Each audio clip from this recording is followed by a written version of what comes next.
Me llamo Víctor Egaña, formo parte de la tercera generación de la empresa Egaña, que la fundó el Aitón hace 70 años. Luego continuó mi padre y desde hace 30 años estamos pues mis hermanos y yo.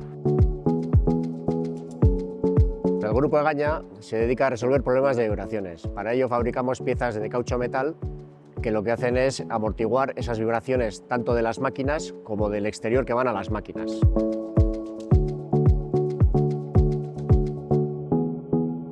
El servicio es algo que en el grupo Egaña tenemos metido en el ADN porque creemos que es nuestra principal fuente de venta.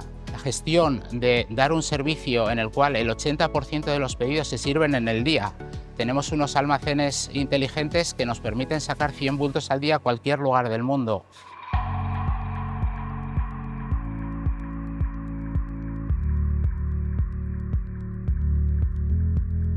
La internacionalización es una apuesta que es continua en el grupo Egaña.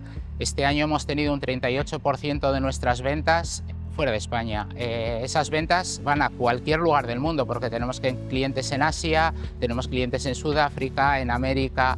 Bueno, el arraigo al territorio es algo que lo llevamos dentro, que nos lo ha transmitido la propiedad al nuevo equipo que estamos formando para mantener esos valores y eso que ha llevado al grupo a donde está hoy.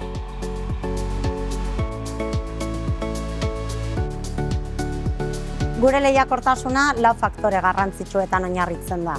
Bezeroarekiko orientazioa, sortutako beharrei, neurrira egindako irtenbideak garatu eta fabrikatzen ditugulako epeetara egokituz, Egaña grupeko lan taldea, sortutako taldea sendoa da, ezagutza teknikoa eta esperientzia handia dugulako, gure hornitzaileak euskila danak euskaldunak dira, orduan horrek egiten du komunikazio azkarra eta harreman estua izatea, eta azkenik prozesuen eguneratzea.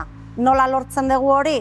Egunero sortzen dien aldaketa digitala eta teknologikoak gure prozesuetara sartu eta gehitzen.